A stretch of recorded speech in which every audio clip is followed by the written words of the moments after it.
የአምላካችንን እናት ከሞተች በኋላ በክብር እንድናሳርፋት እባክህን ስጠን፣ በረከቷ ከኛ አይራቅ ብለው የተማጸኑበት የጸለዩበትና እመቤታችንን ያገኙበት ነው። ከዚህ በኋላ በየዓመቱ ጾመ ፍልሰታ በእመቤታችን ተሰየመ። ወርሃ ፍልሰታ ማለት ፍልሰታ ፈለሰ ተዘዋወረ ከሚል ቃል ይወጣል። የግዕዝ ቃል ነው። ከመትንሣኤ ወልዳ እንደ ልጇ ትንሣኤ የሆነበት የከበረበት ነው እና የሱባኤ ዋዜማ ላይ እንገኛለን። ድንግል ሆይ ስለዚህ እንወድሻለን፣ ከፍ ከፍም እናደርግሻለን። የሚበላውን የሕይወት እንጀራ የሚበላውን የሕይወት መጠጥ ሰጠችን። ለማን? ለሀብታሞች ብቻ አይደለም፣ ለድሆችም ጭምር። ለባለስልጣኖች ብቻ አይደለም፣ ለተራዎቹም ሰዎች ጭምር። ለምሁራን ብቻ አይደለም፣ ለገበሬውም ለእኔ ቢጤውም ጭምር። ላላቸው ብቻ ለሌለውም ጭምር። በገንዘብ አይደለም፣ በነፃ። ለምን ተሰጠ? ለሕይወት። ያልበላው አይኖርም፣ የበላው ይኖራል። እውነተኛ እንጀራ ለሁሉም ይጣፍጥ። ክብርና ምስጋና ለስሙ ይሁን። የዚህ ሱባኤ ትልቁ ዓላማና ዋናው ተልእኮ እመቤታችንን ለማግኘት ነው። የእግዚአብሔር ፈቃዱ ሆኖ ነገ ብቻ ነው የምንውለው። ከነገ ወዲያ ወይንም ነገውኑ ማታ እንገባለን። ሱባኤ የምንገባው ወደ ሱባኤ ተመላልሰን የምናስቀድስ ደግሞ በተመላላሽ ሱባኤ እንይዛለን። እግዚአብሔር ሱባኤያችንን በሰላም ያስፈጽመልን። የዚህ ሱባኤ ትልቁ ዓላማና ዋናው ተልእኮ እመቤታችንን ለማግኘት ነው። የጉባኤውን ታሪክ ወይንም የሱባኤውን ታሪክ ስናጠና ሐዋርያት እመቤታችንን ለማግኘት የለፉትን ልፋት ነው የምናየው። ምን ያህል እንደደከሙ፣ ምን ያህል እንደተጉ፣ ምን ያህል እንደናፈቁ የእግዚአብሔርን እናት የክርስቶስን እናት የአምላካችንን እናት ከሞተች በኋላ በክብር እንድናሳርፋት እባክህን ስጠን፣ በረከቷ ከኛ አይራቅ ብለው የተማጸኑበት የጸለዩበትና እመቤታችንን ያገኙበት ነው። ከዚህ በኋላ በየዓመቱ ጾመ ፍልሰታ በእመቤታችን ተሰየመ። ወርሃ ፍልሰታ ማለት ፍልሰታ ፈለሰ ተዘዋወረ ከሚል ቃል ይወጣል። የግዕዝ ቃል ነው። እመቤታችን ከዚህ ዓለም ወደዛኛው ዓለም የተዘዋወረችበት፣ ተነስታ ያረገችበት፣ ትንሣኤዋ እንደ ልጇ ትንሣኤ በሦስተኛው ቀን የተከናወነበት፣ ከመትንሣኤ ወልዳ እንደ ልጇ ትንሣኤ የሆነበት የከበረበት ነው እና የሱባኤ ዋዜማ ላይ እንገኛለን። ነገ ብዙ አይቆጠርም አይደል? ነገ መግቢያ ነው። በቀጥታ ሁሉም ጓዙን ይዞ ገብቷል። በተለይ በየሀገሩ ሱባኤ ለመግባት ጉዞ የሚያደርጉ ሰዎች ዛሬ የመጨረሻ ቀናቸው ነው። ስለዚህ የነገው ቀን መሰናዶ ነው። ለከነገ ወዲያ ሌሊት ለማደር ቀን አረፍ ብለው ማታውኑ ቤተክርስቲያን ገብተው ሰዓታት የሚቆሙበት ሐዋርያት ትምጣልን ብለው የጸለዩትን ጸሎት አባቶቻችን ደግሞ በቅዱሱ በጻድቁ አባት በአባ ጊዮርጊስ ዘጋስጫ ድርሰት ንይ የሚሉበት እመቤታችንን የሚወዱ ሁሉ ሰዓታት ቆሞ የሚያድሩበት እንክርዳዱ ከስንዴው የሚለይበት የእግዚአብሔር የሆነና የዓለም የሆነ የሚለይበት ጊዜ ይቺ ጊዜ ናት። ይገርማቸዋል። ፍጹም ተመስጦ የራስ ጊዜ ዝምታና ጸጥታ የሚፈለግበት ወቅት ነው። ታዲያ በዚህ ጊዜ ከፍተኛ የሆነ በረከት ለማግኘት የምንተካበት ነው። በእውነት የእመቤታችን በረከት በሁላችን ላይ ይደረብን። ታሪኩ እንግዲህ በዓሉ ሲጀመር ስለሚሰበክ በጥልቅ አንናገርም።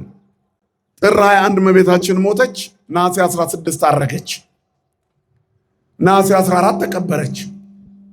ጥር 21 እመቤታችን ከሞተች በኋላ ያልተቀበረችው አይሁድ በቅናት አስከሬኗን እናቃጥላለን ብለው ስለተጓዙ ነው። ከነሱ መካከል ደፋር የሆነ ታውፋንያ የሚባል ሰው የእመቤታችንን አስከሬን የተኛችበትን አጎበር ይዞ ለመግፋት ሲሞክር የእግዚአብሔር መልአክ ከሰማይ ወርዶ እጁን ቆረጠው ይላል ታሪኩ። ይሄ ዓለም ሁሉ የሚቀበለው ታሪክ ነው። ታውፋንያ አለቀሰ።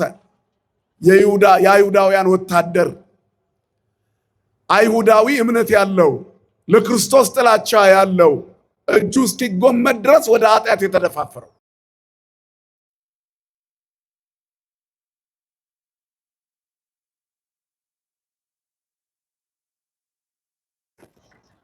ቤተክርስቲያን የክርስቶስ ማደሪያ ናት። በእመቤታችን 9 ወር ከ5 ቀን ያደረው ጌታ በቤተክርስቲያን ለዘላለም አድሮ ይኖራል። ስለዚህ ቤተክርስቲያንና እመቤታችን አንድ ናቸው። እመቤታችን የማትፈርሺ መቅደስ ነሽ፣ መቅደስ ዘኢትትነሰት ይላታል አባ ኤፍሬም ሶርያዊ በውዳሴ ማርያም። የማትጠፋ ፋኖስ፣ የማትፈርስ መቅደስ ስሟ ለዘላለም የተመሰገነ ይሁን።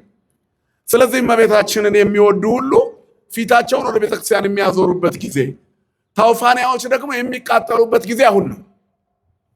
ውስጣቸው ምንፍቅና የገነፈለ። በነገራችን ላይ ቤተክርስቲያን ከሁሉም ጊዜ በላይ በከፍተኛ ሁኔታ በተሐድሶ መናፍቃን እየተፈተነች ያለበት ሰዓት አሁን ነው። በፊት በአገልግሎታቸውና በአሰባበካቸው ተጋፍተን ነበር የምንጋፈጣቸው። አሁን ውስጥ በቅለው ስልጣን ይዘው አቅም ይዘው ራሳቸውን እያደራጁ ነው መናፍቃን። መድኃኔዓለም ቤተክርስቲያንን ይታደጋት በኃጢአታችን ብዛት፣ በስንፍናችን ብዛት ማለት። ስለዚህ ዛሬም ብዙ ታውፋንያዎች አሉ የእግዚአብሔርን ቤተ መቅደስ መፍረስ የሚናፍቁ፣ ግን ወአናቅጸ ሲኦል ይሄይልዋ ይላቸዋል ወንጌሉ። የሲኦል ደጆች አይችሏት። ለሺህ ቢባደኑ ቤተክርስቲያንን አይችሏትም። በማን ስለተመሰረተች? ጮክ በሉ። በማን ስለተመሰረተች? በክርስቶስ በደሙ የዋጃት መቅደሱ ናት። በምድር ላይ አንዲት መቅደስ ብትኖር የተዋህዶ መቅደስ ናት፣ ክርስቶስን በክብር የምትገልጥ። ሌላውንም እያየነው ነው። በስሙ የተደረደሩ ሁሉ እኛ ሲሰድቡ ነው የሚውሉት። ክርስቶስን ቀድሳ ስጋውን ቆርሳ ደሙን ቀድታ ለምእመናን ሰጥታ ከዓለም ኃጢአት ሰውን የምትለየው ተዋህዶ ናት። ስራ ላይ ናት ቤተክርስቲያን። ክብርና ምስጋና ለአምላካችን ለእግዚአብሔር ይሁን። ምክንያቱም ሰሪዋ ክርስቶስ ስለሆነ፣ የዋጃት የመሰረታት ጌታ ስለሆነ፣ በደሙ የዋጃት ባለቤቱ እርሱ ስለሆነ የሲኦል ደጆች አያነዋውጿትም። በጴጥሮስ አለትነት ላይ የተመሰረተች ናት። የእግዚአብሔር ቤት ልንኖር ይገባናል የምንልባት በዚህ በጾመ ፍልሰታ ከምናነበው ወይንም ከምናደምጠው የወንጌል ክፍል አንዱ የደብረ ታቦር ታሪክ ነው አይደል? ይሰነንን በርዝየ ጌታ ሆይ በዚህ መኖር ይሻለናል። ወንግበር ሰለስተ ማኅደረ አሐደ ለከ ወአሐደ ለሙሴ ወአሐደ ለኤልያስ፣ አንድ ለአንተ፣ አንድ ለሙሴ፣ አንድ ለኤልያስ፣ 3 ዳስ እንስራ ብለው እነ ጴጥሮስ የጸለዩበት። የሚናገሩትን አያውቁም። መንፈስ ቅዱስ ነበር የሚያናግራቸው። የኤልያስ መቅደስ ለራሴ አላለም፣ ፍጹማን አልነበሩምና ፍጹም ለሆነው ለኤልያስ መቅደስ፣ ፍጹም ለሆነው ለሙሴ መቅደስ፣ የሁሉ ባለቤት ለሆነው ለመድኃኔዓለም መቅደስ እንስራ አሉ። ዛሬ የቅዱስ ሚካኤል የቅዱስ ጊዮርጊስ ቤተ መቅደስ ስንሰራ አይናቸው ደም የሚለፍ ትርጓሜ ያልገባቸው ሰዎች አሉ።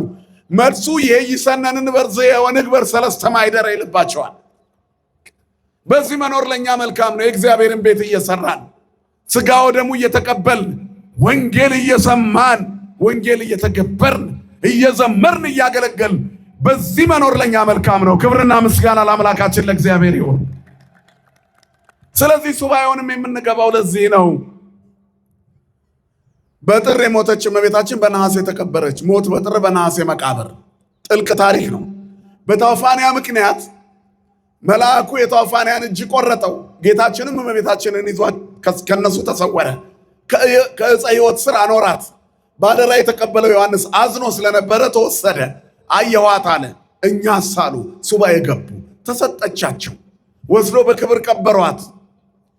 በ14 ተቀበረች። ዕለተ እሑድ፣ ዕለተ ሰሉስ ማክሰኞ ከሀገረ ስብከቱ ህንድ ሲመለስ ቶማስ አልነበረም ሱባኤ ላይ።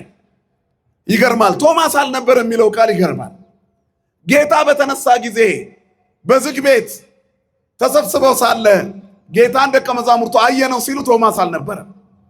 አሁን ደግሞ እመቤታችንን ለማግኘት ሐዋርያት ሱባኤ ሲገቡ ቶማስ አልነበረም ከመባል ይሰውረን። የመጀመሪያው አልነበረም፣ ያሳዝናል። ሁለተኛው አልነበረም፣ ግን ለበጎ ነው። ምክንያቱም እነሱ ያላዩትን ትንሣኤ ሊያይ እኛ የምንቀበለውን በረከት ሊሰጥልን እግዚአብሔር ቶማስን አዘጋጀው።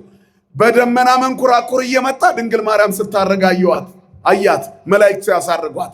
ቅዱስ ያሬድ አይረግዋ መላእክቱ ሰማያት ይላል። መላእክት ወደ ሰማይ ያሳረጓት እየዘመሩ እያመሰገኑ። በውዳሴ ማርያም እንደተነገረው ይዌድስዋ መላእክት ለማርያም በውስተ ውሳጤ መንጦላይት፣ በተዘጋ መንጦላይት ውስጥ ሆነው የማትፈርሰዋን መቅደስ ክርስቶስ በማኅፀኗ የሚከትምባትን ቅዱሱን አምላክ የምትወልደውን እመቤት ያመሰግኗት ነበር። አዳስ ጣዋ እያሉ ለአንቺ ምስጋና ይገባሻል፣ በአንቺ መጥቶ አድሯል ይልና ደራሲው ምን ይላል? እንዴት ከድሃ ቤት አደረ፣ እንደ ምስኪን ከሰማያት ወርዶ የሷን ባህሪው አደረገ። ቁሳቁስ አይቶ የማይገባ ጌታ ለባለጸጎች ብቻ ቢሆን ኖሮ በከሰርን ነበር። ለሚበላኝ ሁሉ እንጀራ ነኝ ነው አይደል ያለው? አነ ውእቱ ውስተ ሕይወት ዘወረደም ሰማያት፣ ከሰማይ የወረደ የሕይወት እንጀራ እኔ ነኝ። የሚበላኝ ሁሉ ዘበላ ሥጋዬ ወሰቴ ደሜ በሕይወት ዘላለም፣ ሥጋዬን የበላ ደሜን የጠጣ የዘላለም ሕይወት አለው ብሏል። የሕይወት እንጀራ ከሰማይ የወረደ ለሀብታምም ለድሃም ለባለስልጣንም ለተራሰው ለተማረም ለማይምም የወረደ ለሚያውቀውም ለማያውቀውም ለትልቁም ለትንሹም ለሕፃናትም ለአዋቂም ከሰማያት የወረደ የሕይወት እንጀራ ሁሉ በልተው የሚጠግቡት ሀብታም አግኝቶ ድሃ የማያጣው በባለጸጋ ቤት ብቻ ተገኝቶ በድሃ ቤት የማይጠፋው እንጀራ ክርስቶስ ነው። ክብርና ምስጋና ለስሙ ይሁን። በሁሉም ቤት የሚገኝ ሰማይ ዙፋኑ የሆነ ግን አብርሃም ቤት ገብቶ ቁርበት ላይ የተቀመጠ የሕይወት እንጀራ ክርስቶስ አንቺ ቤት ይገባል። አብርሃም ቤት ገብቶ መደብ ላይ ቁጭ አለ።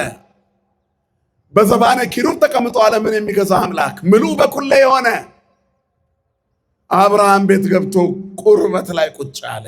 ድንኳን ውስጥ ቁጭ አለ። መደብ ላይ ቁጭ አለ። ኪሩቤል መንበሩን የሚሸከሙለት ዛሬ እኛም ቤት ይመጣል። በሁላችን ቤት ይገባል። በክብር ከፍ ሊያደርገን ብሉኝ አለ። ለሁሉ የተሰጠ እንጀራ ጨው በዛበት አነሰው የማይባል ለሕፃናት ለአዋቂ ለሁሉ የሚታኘክ ምግብ ለሁሉ የሚበላ እንጀራ ማን ነው? ክርስቶስ። ድንግል የሰጠችን የሕይወት እንጀራ ድንግል ሆይ። ስለዚህ ኦ ማርያም አባ ሕርያቆስ ምንድን ነው ያለው? በእንተዝ ናፈቅረኪ ወነአብየኪ እስመ ወለድኪ ለነ መብልዐ ጽድቅ ዘበአማን ወስቴ ሕይወት ዘበአማን። ድንግል ሆይ ስለዚህ እንወድሻለን፣ ከፍ ከፍም እናደርግሻለን። የሚበላውን የሕይወት እንጀራ የሚበላውን የሕይወት መጠጥ ሰጠችን። ለማን? ለሀብታሞች ብቻ አይደለም፣ ለድሆችም ጭምር። ለባለስልጣኖች ብቻ አይደለም፣ ለተራዎቹም ሰዎች ጭምር። ለምሁራን ብቻ አይደለም፣ ለገበሬውም ለእኔ ቢጤውም ጭምር። ላላቸው ብቻ ለሌለውም ጭምር። በገንዘብ አይደለም፣ በነፃ። ለምን ተሰጠ? ለሕይወት። ያልበላው አይኖርም፣ የበላው ይኖራል። እውነተኛ እንጀራ ለሁሉም ይጣፍጥ። ክብርና ምስጋና ለስሙ ይሁን። ድንግል ሆይ ስለዚህ እንወድሻለን፣ ከፍ ከፍም እናደርግሻለን። የሚበላውን የሕይወት እንጀራ የሚበላውን የሕይወት መጠጥ ሰጠችን። ለማን? ለሀብታሞች ብቻ አይደለም፣ ለድሆችም ጭምር። ለባለስልጣኖች ብቻ አይደለም፣ ለተራዎቹም ሰዎች ጭምር። ለምሁራን ብቻ አይደለም፣ ለገበሬውም ለእኔ ቢጤውም ጭምር። ላላቸው ብቻ ለሌለውም ጭምር። በገንዘብ አይደለም፣ በነፃ። ለምን ተሰጠ? ለሕይወት። ያልበላው አይኖርም፣ የበላው ይኖራል። እውነተኛ እንጀራ ለሁሉም ይጣፍጥ። ክብርና ምስጋና ለስሙ ይሁን። የሕይወት እንጀራ ህብስተ ሕይወት ለዘይበልዖ የተባለው ክርስቶስ እኮ ነው። ክርስቶስ ኢየሱስ ሲጠሩት ስሙ ጣፋጭ ነው ይልና ለሚበሉት የሕይወት እንጀራ ነው፣ ለሚጠጡት ጽዋ መድኃኒት ነው። የመድኃኒት ጽዋ ነው። ለሁሉ የተሰጠ እንጀራ ለሁሉ የቀረበ። ይህን የወለደችው ድንግል ነች። እፎ ቤተ ነዳይ አደረ። እንዴት ከድሃ ቤት አደረ? መላእክቱ የሚያመሰግኗት ድንግል ለካ ድሃ ናት። ያዕቆብ ዘስሩግን በቅዳሴ ንስቲት ወለቶሙ ለነዳያን ጾረተከ ገሊላዊት አቀፈተከ ነፍሳ ቀደስከ ወስጋሃ አንጻይከ ወአጽናይካ ወይደንገጸት ብከ። አንዲት የድሃ ልጅ ትንሽ ብላቴና አቀፈች፣ ገሊላዊቷ ተሸከመች። ነፍሷን ቀደስካት፣ ስጋዋን አነጻሃት፣ አጸናት፣ አልደነገጠችብህም። ንስቲት ወለቶ የድሃ ልጅ የ14 ዓመት ብላቴና እንድታቅፈው ፈቀደ።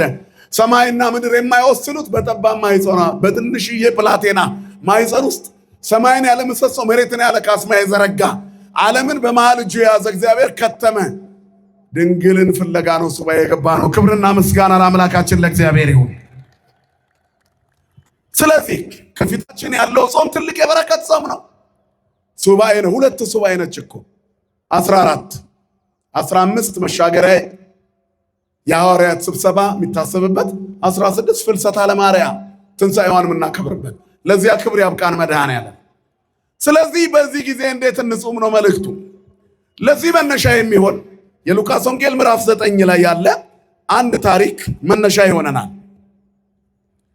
የዲዳ ጋኔን የሚያሰቃይበት አንድ ልጅ አባቱ መጥቶ ወደ ክርስቶስ ይለምንለታል። ጌታ ሆይ ልጄን የዲዳ መንፈስ እየያዘ ያሰቃየዋል። እናም ወደ ደቀ መዛሙርት አመጣሁት፣ ነገር ግን አልቻሉም አለው ይላል። ዲዳ መንፈስ ያደረበት ልጅህን አምጥቼልሃለሁ። በያዘው ጊዜ ይጥለዋል፣ አረፋ ይደፍቀዋል፣ ሰውነቱ ኩምትርትር ብሎ ይደርቃል። አንድ ቀን ይሞትብኛል ብዬ እፈራለሁ። ውሃ ውስጥ ይገባብኝ ይሆን? እሳት ውስጥ ይወድቅብኝ ይሆን እላለሁ። አንዴ እሳት ዳር፣ አንዴ ውሃ ዳር አገኘዋለሁ። በቁሜ ሞቻለሁ። የወላድ መከራው ብዙ ነው። ለራሱ ሳይሆን ለሌላው መኖር ይጀምራል። የትክክለኛ አባትን ስሜት ለልጁ እዚህ ላይ ታያላችሁ። ሕፃን ልጅ ምንድን ነው የምትሉ? ከዓይናችሁ ፊት እንዲያልፍ አትፈልጉም፣ እንቅፋት እንዳይመታው እንዳይወድቅ። የታመመ ደግሞ ሲሆን ምን ያህል ልብ እንደሚነካ አስቡ። በጣም የተሰቃየ አባት ነው። ወደ ደቀ መዛሙርቱ አመጣሁት፣ ግን ሊያድኑት አልቻሉም። ክርስቶስ በደቀ መዛሙርቱ ተቆጣ ይላል። የማታምን ጠማማ ትውልድ እስከ መቼ ካንተ ጋር እኖራለሁ? አብራችሁኝ እየዋላችሁ እያደራችሁ በእኔ ላይ ገና አላመናችሁም። ተቆጣቸው። እንዴት ይህን ልታደርጉ አልቻላችሁም? አምጡት ወደ እኔ አለው። ልጁንም ይዘውለት አመጡ። አባትየውም አቀረበው። ወዲያው ጌታችንን ሲያይ ጋኔኑ ልጁን አንቆ ሊገለው ፈለገ። ሰውነቱ ኩምትር አለ፣ አረፋ ደፈቀ፣ ተንፈራፈረ። ከቦ የነበረው ሕዝብ ተበተነ ደንግጦ። ድርቅ ብሎ እንደሞተ ሲሆን ጌታ ሆይ ቢቻልህ አድንልኝ ብሎ ጮኸ። አባትየው ልጁ ከእጁ ሲያመልጠው በዓይኑ ታየው የወለደ አንጀት። ጌታ ሆይ ቢቻልህ አድንልኝ። ለምን ቢቻልህ አልክ? ለሚያምን ሁሉ ይቻላል። ኩሉ ይትካል ለዘያምን። ለሚያምን ንገሩኝ እስቲ ባካችሁ። ለእግዚአብሔር ሲሆን አትቆልፉት አፋችሁ። ለሚያምን ጮክ በሉ። ለሚያምን ሁሉ ይቻላል። ተራራው ሜዳ ይሆናል ለሚያምን።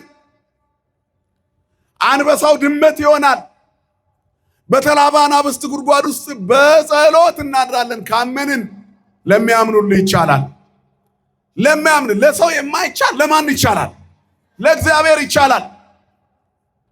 እግዚአብሔር የሚሳነው ነገር የለም እያሉ እያመኑ ምን ያስጨንቃቸዋል? አማኞች ክርስቲያኖች ለእግዚአብሔር የሚስማ አልቦ ነገር ዘይሳነው ለእግዚአብሔር ምንም የሚሳነው ነገር እግዚአብሔር ሁሉን ማድረግ ይችላል። ሁሉ ይትካል ለዘያምን ከኃጢአት ብቻ በቀር እግዚአብሔር ሁሉን እንድንችል ፈቅዶልናል። ስሙ የተመሰገነ ይሁን። ስለዚህ ለሚያምን ሁሉ ይቻላል። አታምንም አለው። አምናለሁ ጌታ ሆይ ግን አለማመንን እርዳው አለ። የሰውየው ጸሎት ደስ ይላል። ስለተቸገርኩ ነው ይሄንን ያልኩት። የወለደ አንጀት ሆኖብኝ ነው ይሄን ያልኩት። ልጄ በዛው የሚቀርብኝ መስሎኝ ነው ይሄን ቃል ያወጣሁት። ብጠራጠር አትፍረድብኝ። አለማመንን ረድተህ ልጄን መልስልኝ፣ ክትት ያልኩ አማኝ ይሆናለሁ ብለሽ ታውቂያለሽ? እቺን ዳገት አሳልፈኝና በቤትህ ክትት ብዬ እኖራለሁ። ይህንን የመከራ ጨለማ ሕይወት አንጋልኝና ከቤትህ አልጠፋም። ብዙዎቻችን ይህን ስለተሰለናል፣ ግን አንፈጽመው። እንደው እግዚአብሔር ትልቅ ቢያደርገኝ ስራ ቢሰጠኝ ከቤቱ አልወጣም። ሰጥቶን ግን ቢዚ ሆንኩ ብለን እንቀራለን። ሲሰጠን መከራ፣ ስናጣ መከራ፣ ስናጣ እናለቅስበታለን፣ ስናገኝ እንረሳዋለን። ከእንደዚህ አይነት ሕይወት መድኃኔዓለም ይጠብቀን። ከዚያ በኋላ ይላል ወንጌሉ ደስ ይላል። ቢቻልህ ትላለህ፣ ለሚያምኑልህ ይቻላል አለው። ወዲያውም የብላቴናው አባት ጮኸ፣ አምናለሁ፣ አለማመኔን እርዳው አለው። ኢየሱስም ሕዝቡ እንደገና ሲራወጥ አይቶ ርኩሱን መንፈስ ገሰጸና አንተ ዲዳ ደንቆሮም መንፈስ እኔ አዝሃለሁ፣ ከዚህ ልጅ ውጣ፣ ተመልሰህ አትግባ አለው ይላል። ክብርና ምስጋና ለአምላካችን ይሁን። እንዳትመለስ አያችሁ። ያለ ቢሮክራሲያዊ አሰራር ህመምን ከነሰንኮፉ እንዳይመለስ ነቅሎ ማስወገድ የሚችል ማን ብቻ ነው ወገኖቼ? ክርስቶስ ብቻ፣ እግዚአብሔር ብቻ። ለሰው የማይቻል ለእግዚአብሔር ይቻላል። ኩሉ ይትካል ለዘያምን። እንዳትመለስ አለው። ሐኪም ከፈወሰን በኋላ በሽታውን እንዳትመለስ ብሎ አይገስጸውም። እንዳይመለስብህ መድኃኒትህን በትክክል ውሰድ፣ ቼክአፕ አለብህ፣ ተመላለስ፣ ይህንን ምግብ ብላ፣ እንዲህ አይነት አለባበስ ልበስ አይደል፣ እንዲህ አይነት አዋዋልዋል፣ ይህንን ተው፣ የናንተ አለና ምንም ጌታ አላለም። አንተ ርኩስ መንፈስ ውጣ፣ አንተ ልጁን ባለደዌ ያደረግከው የደዌ መንፈስ ውጣ፣ እንዳትገባ መድኃኔዓለም የረበሸንን ሁሉ ይገስጽልን ወገኖች። ገሰጸው፣ ወዲያውኑ ይላል ዳነ። ብዙዎችም ሞተ እስኪሉ ድረስ ሙት ሆኖ ነበር። ኢየሱስ ግን እጁን ይዞ አስነሳው፣ ከዚያ አቆመው። ቆመም፣ ወደ ቤቱም አባቱ ይዞት እንዲሄድ ሰጠው። ክብርና ምስጋና ለስሙ ይሁን አባቶቻችን አምላክ። ወደ ቤትም ከገቡ በኋላ ደቀ መዛሙርቱ ተቃጠሉ። አምላካቸው አዝኖባቸዋል። ተስፋ የቆረጠባቸው ሁሉ መሰላቸው። ለምንድን ነው ግን እኛ ይህንን ጋኔን ማስለቀቅ ያቃተን? እንዲህ ያለውን ሰይጣን ለማስለቀቅ ትጥቅ ያስፈልጋል። ዝንቱ ዘመድ ይወፅን በለጾም በጸሎት። እንዲህ ያለው የሰይጣን ወገን በጾምና በጸሎት ካልሆነ አይወጣም። አያችሁ፣ ጾምና ጸሎት ከፍተኛውን በሽታ ለመንቀል ያስፈልጋል። ጾምና ጸሎት ህመምን ከነሰንኮፉ ነቅሎ ለማስወገድ ያስፈልጋል። ጾምና ጸሎት የችግሮችን ቋጠሮ ለመፍታት ያስፈልጋል። እንዲህ ያለው ወገን ከእምነትም ባሻገር መንፈሳዊ ሱታፌዎች ያስፈልጉታል። ጾምና ጸሎት ካልሆነ እንደዚህ እየወጣ የሚገባ ሰይጣንን ዳግመኛ እንዳይገባ ለማድረግ ይከብዳል። ስለዚህ ሕይወታችሁ በጾምና በጸሎት የተገነባ ይሆናል። የእኛ ጌታ ጾምና ጸሎት እግዚአብሔር የሰጠን ልዩ ስጦታ ነው። ከቅፉ እንዳንወጣ፣ የሰይጣን እንዳንሆን፣ ዲያብሎስ እንዳይጫወትብን መንቂያ ነው። የማንቂያ ደወል ነው ጾም። ሱባኤ የማንቂያ ደወል ነው። እንዲህ ያለው ወገን የሚለቀው በጾምና በጸሎት ነው። የፈለገ አማኞች ብትሆኑ፣ ተራራ ማፍለስ የምትችሉ ሃይማኖተኞች፣ እምነት ያላችሁ ብትሆኑ እንኳን እንዲህ ያለው ጠንካራ ክፉ ጋኔን በጾምና በጸሎት ነው የሚወጣው። ጾምና ጸሎት ጠንካራ ትጥቅ ነው። የዲያብሎስን ሽንገላ ትቃወሙ ዘንድ እንዲቻላችሁ የእግዚአብሔርን ዕቃና ጦር ሁሉ ልበሱ። መጋደላችን ከሥጋና ደም ጋር አይደለምና ከዚህ ዓለም መንፈስ ጋር አይደለም፣ ከክፋት መንፈሳውያን ሰራዊት ጋር ነው እንጂ። ስለዚህ ጸንታችሁ ቁሙ፣ ዲያብሎስን ተቃወሙት። ለዚህ ደግሞ ታጠቁ። ምንድነው ትጥቁ? ጾም፣ ጸሎት፣ ሱባኤ፣ ስግደት፣ ምጽዋት። ጾም ወሳኝ ነው። ሐዋርያት ለደረሰባቸው ፈተና ጾሙ። እኛስ ውስብስብ ችግሮች ቤታችን ውስጥ የሉ? የደቀ መዛሙርቱ ጥያቄ እኛ አይደለም? እኛ ለምን ይህን ጋኔን ማስወጣት አቃተን? ለምንድን ነው የሀገራችንን መከራ በጸሎታችን ማስወገድ ያቃተን? ሰባኪዎቹ በስብከታችን ብዙ ተናግረን ፍሬ ማፍራት ያቃተን ለምንድን ነው? ካህናቱ ቀድሰን የምናቆርበውን ቁርባን እኛ መኖር ያቃተን ለምንድን ነው? ከአባቶች የተቀበልነውን መነኮሳቱ የእነንጦንስን አክሊል በትክክል ይዘነው ከነቀፌታ የራቀ ሕይወት መኖር ያቃተን ለምንድን ነው ብላችሁ ታውቃላችሁ? ነጩን ቀሚስ ለብሰን አምሮብን የበዓል ቀን ቄጠማ ይዘን ወደ ቤት እንገባለን። እግዚአብሔርን ይዘን የምንገባው ለምንድን ነው? ሰላም ያጣነው ለምንድን ነው? መረጋጋት ያጣነው ለምንድን ነው? ለጥያቄዎቻችን መልስ ያጣነው ለምንድን? እኛ ለምንድን ነው ያቃተን? ለምንድን ነው ያቃተን? የሰማይን መስኮት ከፍተው በጸሎታችን ዝናብ የሚያወርዱ አባቶች በነበሩበት ዘመን የነሱ ልጆች ሆነን እኛ ለምን አቃተን? በአህያ መንጋጋ ሺውን የጣለ ጻድቅ እግዚአብሔርን ይዞ ነው ብለን እየተሰበክን እኛ ምን ነው አንድ መጣል አቃተን? እኛ ልናስለቅቀው ያልቻልነው ለምንድን ነው? የሀገራችንን ችግር 365 ቀን እየቀደስን ማስለቀቅ ያቃተን ለምንድን ነው? ስጋው ደግሞ በየቀኑ እየተፈተተባት ሀገሪቱ ሰላም ያጣችሁ ለምንድን ነው? በአራቱም አቅጣጫ በምድር መጓዝ ፍርሃት የሆነብን ለምንድን ነው? ይህንን ማስቆም የሚያቅት ያልቻለ ሃይማኖት እንዴት ውስጣችን ኖረ? አባቶቻችን የማይቻለውን በጸሎት ይችላሉ። ተራራውን ሜዳ አድርገዋል። የነ ሰፋያ ሳይን ስምዖን ልጆች ነን። ተራራውን ነቅሎ ወደ ሌላ ቦታ ያደረገ እኛ ተራራ የሆነብንን አለመግባባት መፍታት ያቃተን ለምንድን ነው? ከሰባኪነት ወደ ዘረኝነት ቁልቁል የወረድነው ለምንድን ነው? ከቀዳሽነት ወደ ጥንቆላ የወረድነው ለምንድን ነው? ቆብ አድርገን ምቀኛና ክፉ ዘማና አስቸጋሪ የሆነው ለምንድን ነው? እየሰበክን ወንጀለኞች የሆነው ለምንድን ነው? እያስቀደስን ለእውነት መታዘዝ ያቃተን ለምንድን ነው? በቡድን ተደራጅተን ቤተክርስቲያኗን ክፍልፍል ያደረገ ህይወት ምንኖረው ለምንድን ነው? ስጋ ወደሙ እየተቀበልን የዓለም ባሪያዎች የሆነው ለምንድን ነው? እኛ ያቃተን ለምንድን ነው? የአቡነ ተክለ ሃይማኖት ልጆች አይደለንም? ምዕመናን የገብረ መንፈስ ቅዱስ ልጆች አይደለንም? የቅዱስ ጳውሎስ ልጆች አይደለንም? የሰማዕቷ ቅድስት አርሴማ ልጆች አይደለንም? ምን ነው ጭንቀት አስቸገረን? እኛ ለምን አቃተን? ለምንድን ነው ያቃተን አሉ ሐዋርያት። ለምን አቃተኝ በይ የክርስቶስ ሰምራ ልጅ ሆኜ ለምን አቃተኝ ሰይጣንን ድል ማድረግ? የቅድስት አርሴማ ልጅ ሆኜ ለምን አቃተኝ? ዛሬ አርሴማ ናት። ቄጠማው ይጎዘጎዛል፣ ቡናው ይፈላል፣ ቤተክርስቲያን ሄደን ተሳልመን እንመጣለን። አርሴማ ግን እዚህ ውስጥ የለችም። ለምንድን ነው ያቃተን? ፍቅሯ ወደ ውስጣችን እንዳይገባ ለክርስቶስ የሆነ ህይወቷ የኛን ህይወት መምራት ያቃተው ለምንድን ነው? ሙሉ የጉባኤ ልጆች መሆን ያቃተን ለምንድን ነው? ጀምረን መጨረስ ያቃተን ለምንድን ነው? ሰይጣን እየቀሰቀሰ እየጎተተ የሚያወጣን ለምንድን ነው? ለእግዚአብሔር ባልተመቻቸ ስፍራ ላይ እንድንቆም ያደረገን እግዚአብሔርን የማያውቁ የእግዚአብሔር ሰዎች የተባልነው ለምንድን ነው? አሁን ያለንበት ህይወት ይሄ ነው። የክርስቶስ ነን፣ ግን ስጋን ከነክፉ መሻቱ ጋር አልሰቀልንም። የክርስቶስ ሆኖ ዘረኛ መሆን አያምርም። የክርስቶስ ሆኖ ምቀኛ መሆን አያምርም። የክርስቶስ ሆኖ ሐሜተኛ መሆን አያምርም። የክርስቶስ ሆኖ ተሳዳቢ የለም። ዝንቱ ዘመድ ይወስን በለጾመ በጸሎት ይልባል። እንዲህ ያለው ወገን የሚፈታተንን የምታስወግድበት ሱባኤ ነው፣ ጾም ነው፣ ጸሎት ነው። የሐዋርያት ሱባኤ ያደርግልን መድኃኔዓለም። እንዴት ነው የተዘጋጀ ነው? እንዴት ልንጾም ተዘጋጅተናል? ነቢዩ ኢዩኤል እንደዚህ ይላል፣ ንፍው ቀርነ በጽዮን ቀድሱ ጾመ ወስብኩ ምህላ። በጽዮን መለከትን ንፉ፣ ጾምን ቀደሱ፣ ምህላውንም አውጁ ይላል። አሁን ፍልሰታ የአዋጅ ጾም ነው። የኢትዮጵያ ቤተክርስቲያን ከሰባቱ አጽዋማት የዓመቱ የመጨረሻ ጾሟ ይሄ ነው። ከዚህ በኋላ መስከረም ይጠባል። ከዚያ በኋላ እንጀምራለን። ሁሌም በጾመ ድህነት ውስጥ አለን። ዓርብ ሮብ እንደቀጠለ ይቀጥላል ከበዓለ ሃምሳ በስተቀር።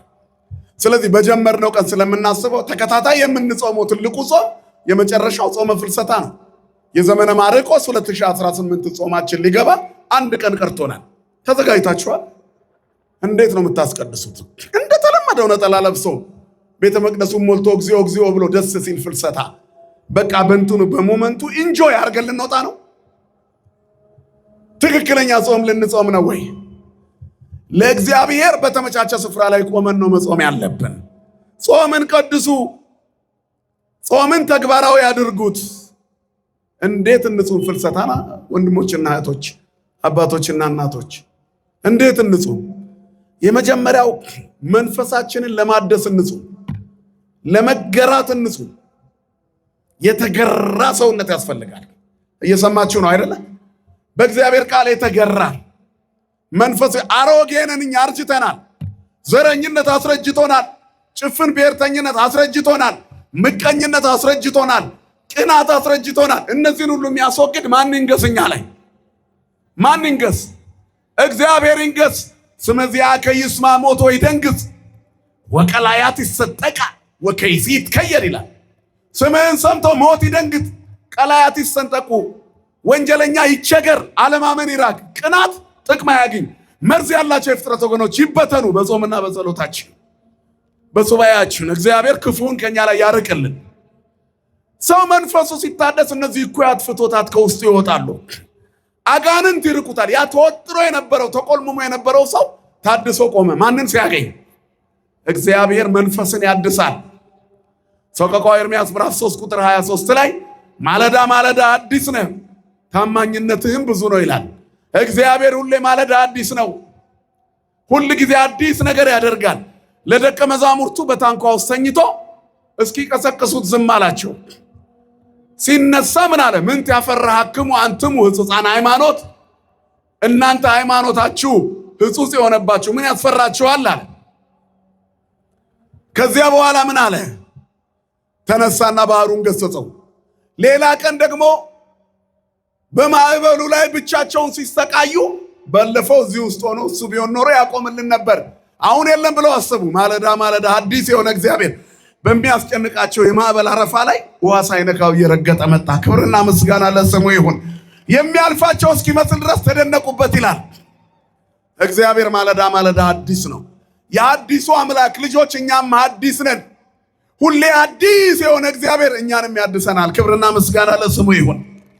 ጾም ስጋን ለማዳከም ብቻ ሳይሆን መንፈስንም ለማደስ፣ አሮጌ ሰውነትን ለማራገፍ። አሮጌ የሚለው ቃል ዓለማዊ ሐሳብን፣ ዓለምና ምኞቱን ለማስወገድ እግዚአብሔር ወደ ውስጣችን ሲገባ ዓለም ይወጣል ከውስጣችን። ዓለም ማለት ኃጢአት በሙሉ ነው። ይህን እንዳትረሱ። ክርስቲያን ማለት ከዚህ በፊት ብያቸዋለሁ፣ በባህር ላይ ያለ መርከብ ነው።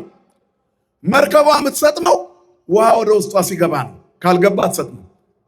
ይሄ እንግዲህ በቤተክርስቲያናችን የትርጓሜ ስልት ባህሩ ዓለም ነው፣ መርከቧ ቤተክርስቲያን ናት።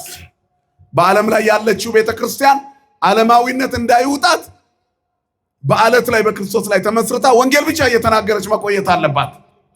ወደ ውስጧ ዓለምን ካስገባች ቤተክርስቲያን በማዕበል መናወጣው አይቀርም። ቤተክርስቲያን ማለት ህንጻው ብቻ አይደለም፣ እኔና እናንተም ነን። ምንድነው የሚያናውጠን? ገንዘብን መውደድ፣ ምቀኝነት አይደል?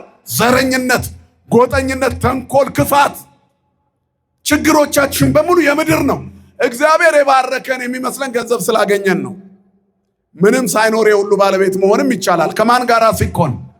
ስለዚህ መንፈሳችንን ለማደስ እንጹም። ነፍስን ለማጠንከር ነው መጾም ያለብን። ብቻውን ጾም ግብ አይሆንም። ወደ ግቡ የሚወስዱትን ተግባራት እንይዛለን። ሱባኤ አለ። ነፍሳችንን ቀድሳት። ሰው አድርገኝ፣ አለማመኔን እርዳው፣ በድካሜ ጊዜ አግዘኝ። ለብቻ አልችልም፣ እኔ ደካማ ነኝ። አቤቱ አንተ ኃይል ስጠኝ። ደቀ መዛሙርቱ ጌታ ሆይ እኛ እኮ ደካማ ነን፣ ጸሎት አስተምረን አሉት ጌታን። አንድ ጊዜ ጸሎትን አስተምረን፣ እንዴት እንጸልይ? አንተን ለማግኘት እንዴት እንጸልይ? አያችሁ፣ ጸሎት እንኳን ለመማር ጸሎት ያስፈልጋል። ለጸሎት ጸሎት ያስፈልጋል። እንዴት እንጸልይ? መጸለይ እንፈልጋለን አሉት። እግዚአብሔር ልቦና ይስጠን ለሁላችንም። ስለዚህ ስንጾም ነፍሳችንን ለማደስ መጾም አለ። ምን ማለት ነው? ከምኞት ጋር መጾም የለብንም። ጾሙን ሲገባ በደስታ እንቀበለው። ታላቁ እንግዳ ነው። ብፁዕ ቅዱስ አቡነ ሺኖዳ የግብፁ ያለፉት ፓትርያርክ በረከታቸው ይደርብን። ጾም ማለት የነፍስ ክብረ በዓሏ ነው ይላሉ አንድ መጽሐፍ ላይ። ነፍስ በጣም ደስ ብሏት ዘ ሴሌብሬሽን ኦፍ ሶል ይላል። የነፍስ ትልቁ ክብረ በዓሏ ልክ እኛ የሆነ የጋብቻ የሆነ አኒቨርሳሪ እንደምናከብረው እንግዳ በጣም እንደምንጠራው ነፍስ ትልቅ በዓል ታከብርና እንግዳ ትጠራለች። የምትጠራው እንግዳ እግዚአብሔር ነው። ከእግዚአብሔር ጋር የምትጠራቸው እንግዶች ቅዱሳን መላእክት፣ ቅዱሳን አበው፣ ድንግል ማርያምን ነው። እግዚአብሔር ሲመጣ ሁሉ ቅዱሳን ይመጣሉ። ክብርና ምስጋና ለአምላካችን ይሁን። ስለዚህ የነፍስ ክብረ በዓሏ ነው። ከምኞት ጋር መጾም የለብንም። ከኋላ የተጎትቶ የመጣ ነገር መኖር የለበትም ማለት ነው። በጣም መታጠብ አለበት። ንጹህ መሆን አለበት ሰውነታችን። አዲሱን ወንጌል በውስጣችን ለማስገባት አሮጌው ሕይወት መራገፍ አለበት። አሮጌ ሰውነት ለማስወገድ እንጹም። መንፈስን ለማደስ ማለት ይሄ ነው። ከምኞት ጋር መጾም የለብንም። ለስጋችንና ለነፍሳችን የሚታወጅ ጾም መሆን አለበት። ያለንበትን ሁኔታ የምንኖርበትን ወደፊትና ኋላ የሚመጣል እንድንኖር የምንፈልገው። አሁን ባለን አካሄድ እግዚአብሔር አይገኝም። ስለዚህ እግዚአብሔር የሚገኝበት አካሄድ እንዲኖር ነው ማለት ነው መጾም ያለብን። ነገሮች እንዲለወጡ ብቻ ሳይሆን እኛ እንድንለወጥ እንጾም ነው ነፍሳችንን ለማደስ። እኛ የምንጾመው ነገሮች እንዲለወጡ ነው። የከሰስነው ሰው እንዲፈረድበት፣ የጠላነው ሰው እንዲሞት፣ ከኛ ጋር ጸብ የፈጠረ እንዲዋረድ። እግዚአብሔር ፈረደብን የምንለው ቋንቋ እኮ ነው። እግዚአብሔር እኮ ጠላቶቻችንን በእጃችን ጥሎ ይታዘበናል እኮ። ዳዊትን እግዚአብሔር እንዴት ተበቀለለት? ለዳዊት የተበቀልከውን በቀል ለኔም ተበቀልልኝ በሉት እግዚአብሔርን። ሳኦል ሊገድለው ያሳድደዋል፣ ዳዊት በይቅርታ ይዘምርለታል አይደል?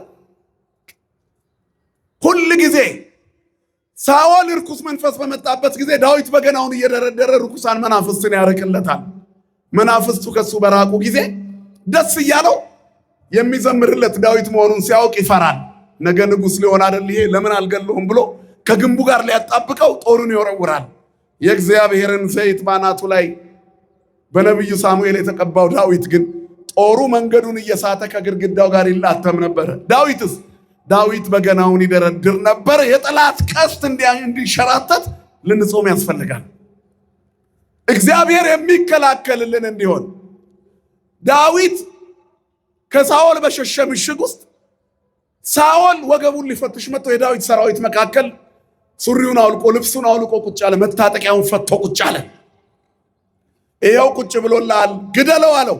የተፈጥሮ ግዴታውን ሊወጣ የተቀመጠ ሰውን ምን ብዬ ገድላለሁ? እግዚአብሔር በእጄ ሰጥቶኛል፣ አልገድለውም አለ። ሄዶ የልብሱን ዘርፍ ቀስ ብሎ ቆርጦ አወጣው ይላል። ከወጣ በኋላ ዛሬ እግዚአብሔር በእጄ ጥሎ ነበር፣ እኔ ግን አልገደልኩልም። እስቲ ልብስህን ይኸው ዘርፉን አለው። ሲያየው ያት ጨርቋን እኔ ነኝ መጥቼ በመቀስቀስ ብዬ ዙሪያውን የቀደድኩት በሰይፍ የቆራረጥኩት እኔ ነኝ። ልብስህን ስለቀደድኩብህ ንጉሶ ይቅርታ አለው። ጠላት ቢራባ ብለው ቢጠማ ጠጣው ይላል አይደል መጽሐፍ። እኛ ወዳጆቻችን እንኳን ሲያልፍላቸው ደስ አይለን። በምቀኝነት መንፈስ ውስጥ ሆነን መጾም የለብንም። በታደሰ ሰብዕና በባልንጀራችን ከፍ ማለት በደስታ ለሱ የዘነበው ለኔም ያካፋል በሚል እግዚአብሔርን በመናፈቅ ህይወት ጥላቻ በሌለበት መንፈስ እንጹም።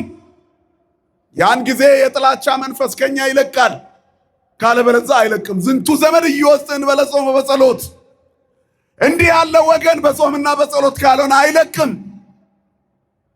የሚለቀው በጾምና በጸሎት ነው። ስለዚህ መንገድ የዘጋብን ነገር እንዲስተካከል መጸለይ አለብን። ያ ደግሞ የሚስተካከለው መንገድ የዘጋብን ውስጣችን ያለ ችግር ነው። መንገዱን የሚከፍተው የኛ ውስጥ ነው።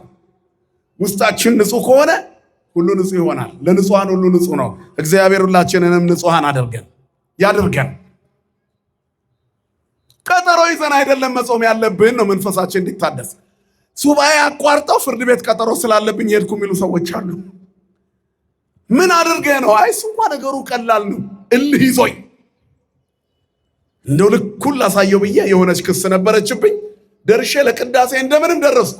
አስቀድሰ ሞታል። ምን ነው ብተውለት? ወለእመቦ ዘተሃየሰ ምስለ ቢጹ ይድግሎቱ። ከወንድሙ ጋር የተጣላ ቢኖር ይተውለት። የወንድምህን በደል ተው፣ የባልንጀራህን በደል ተው። ወለቢጽክሙሂ ኢትግበሩ አበሳሁም። የባልንጀሮቻችሁን በደል አታስቡ። በይቅርታ መንፈስ እቺን ነገር ስወጣ አደርጋታለሁ እያል ከምኞት ጋር የምትጾም ከሆነ ጥቅም የለው። ቆይ ስወጣ የምበላው ቁርጥ የሚሉ ሰዎች አሉ። እቺ 14 ቀን እኮ ርቃ ይህን ጮማ ሸርከት ያውን ሆድ እንዳሳዩት ነው። ስለዚህ ከምኞት ጋር መጡ መንፈሳችንን ለማደስ ስወጣ ይህን አደርጋለሁ ብለን የኃጢአት ቀጠሮ ከያዝን ምን ዋጋ አለው? ሱባኤያችን ከንቱ ነው።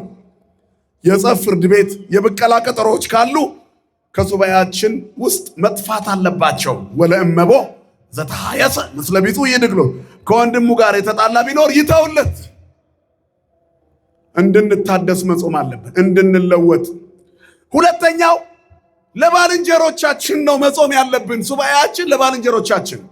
የወደቀ ወንድሙ እንዲነሳ ሱባኤ የሚገባ ማን ነው? በአሁን በዚህ ዘመን የታመመች እህቱ እንድትድንለት፣ በመንፈስ ጭንቀት የሚሰቃዩ ወገኖች እንዲድኑ፣ ተንኮልና ክፋት እስር ቤት የወረወራቸው ሰዎች ፍትህ አግኝተው እንዲወጡ ማን ነው የሚጸልይ ከኛ መካከል?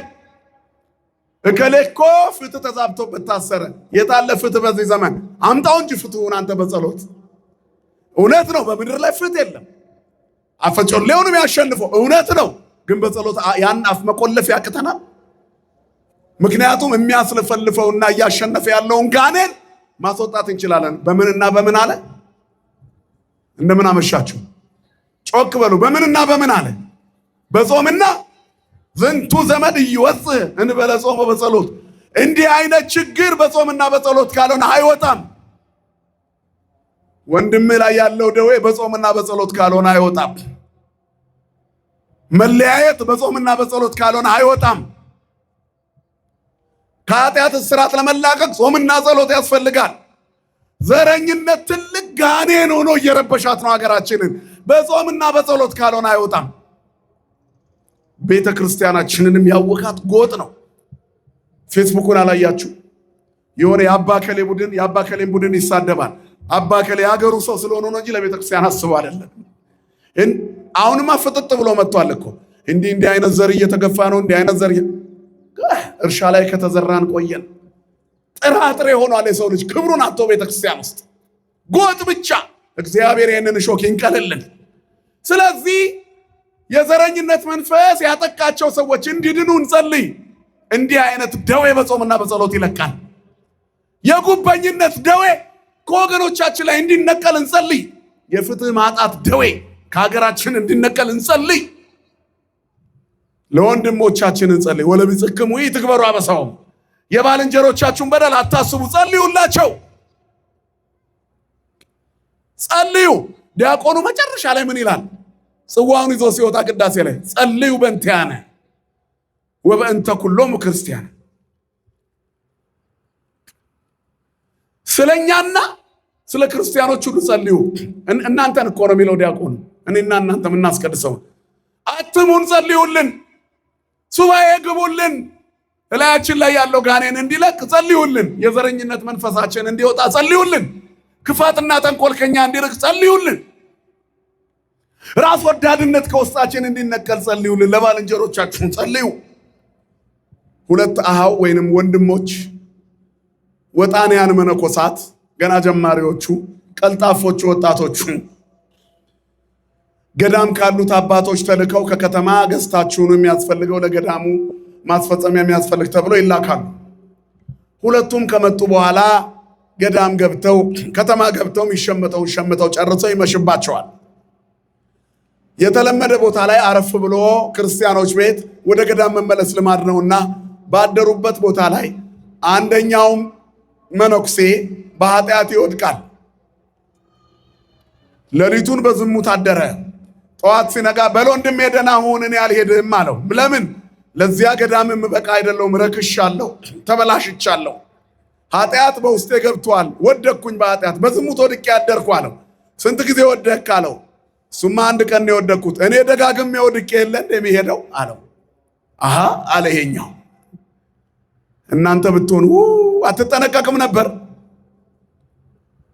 ራሱን ጻድቅ የማያደርግ እኮ ሰው የለም።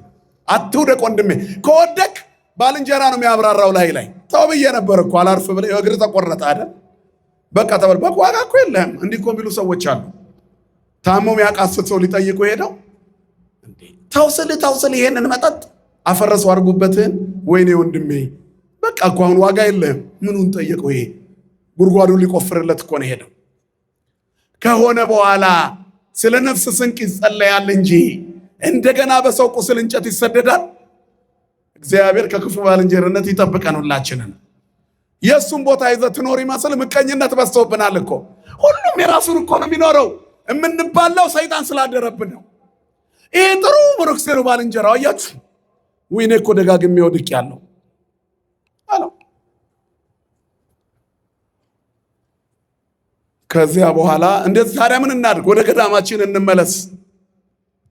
ከደግ እዚያው ገዳም እኮ እያለን የመነኩሴ ትልቁ ጥቃቱ ከተማ ሲወጣ የሚያያቸውን ነገሮች ሁሉ ካማሩት ይወድቃል፣ ራሱን መግዛት ካልቻለ። ስለዚህ ወድቀናል ሁለታችንም። እዛው ገዳማችን ገብተን አንዳችን ለአንዳችን እናልቅስ አለው። ሰው እሺ አለ። ሱባኤ ገቡ። ከዚያ በኋላ ሱባኤያቸው ሲያልቅ የበደለው ሳይሆን ሳይበድል በድያለሁ ያለው በጣም ያለቅስ ነበር፣ ወንድሜን ማረልኝ እያለ። ይሄ ደግሞ በኃጢአት የወደቀው ዝም ብሎ ማረኝ ይላል። እግዚአብሔር ድምፅ አሰማው። ሰረይኩ ለከ በእንተ እሁከ ዘኢገብረ፣ ስላልበደለው ስላላጠፋው፣ ስለዚያ ስለ ወንድምህ ይቅር ብያለሁ አለው። ስላልበደለ ወንድም ይቅር ምንም ሳይበድል ለአንተ ነው ሱባኤ የገባው፣ እሱ እኮ ንጹህ ነው አለው። ስለዚህ ለወንድሞቻችን እንጸልይ። ለሌላው መጸለይ ራስን ያስባርካል። እግዚአብሔር ልቦና ይስጠን ለሁላችን። ሰው ስሜቱን ከገዛ በኋላ ለሌላው ይተርፋል። ካለበለዚያ ግን ለራሱም መሆን ያቅተዋል። በአንድ ቦታ ላይ አንድ ንጉሥ ነበረ በጣም አደን የሚወድ እና ይህ አደን የሚወደው ንጉሥ ፈረሱን እየጋለበ ወደ ጫካ ሲገባ እሱ ከተቀመጠበት ፈረስ ይልቅ ያማረና የተዋበ እጅግ ውብ ፈረስ አገኘ። ሊይዘው ሲሄድ ፈረሱ አስጠጋም። ከዛም በኋላ ባልንጀሮቹን በሙሉ ማለቴ ባለሟሎቹን በሙሉ ሰበሰበና እንደምንም ያዙና አንጡልኝ ይሄን ፈረስ እንዴት እንደሚያምር አለ።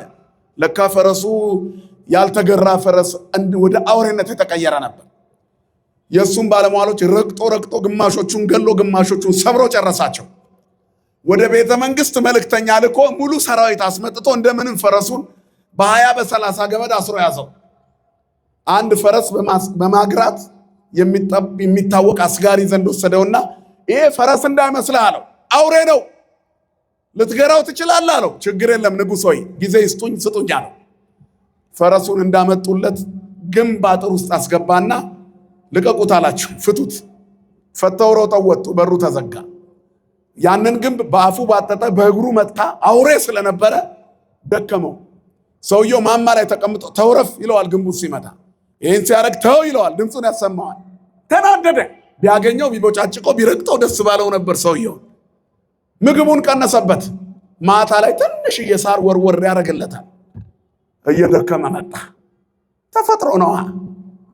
እየተነፈሰ መጣ። መድኃኒዓለም ያስተንፈሰ ነው ገኖች።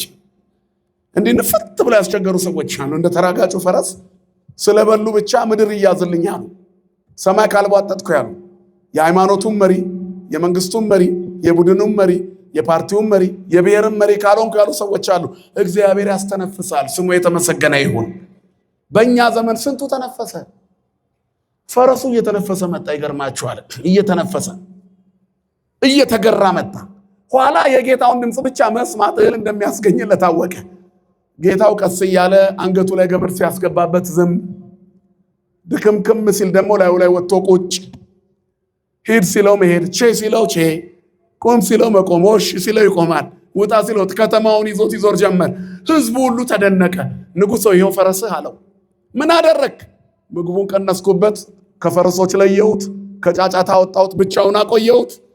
ከዛም በኋላ ብቻውን ከቆየ በኋላ ሲወጣ ፈረስ ሆነ። ሰው መሆን ያቃተን ተቀላቅለን ስለምንጮህ ነው። ውጡና ብቻችሁን ኑሩ። ሱባኤ ለብቻ መኖር ነው።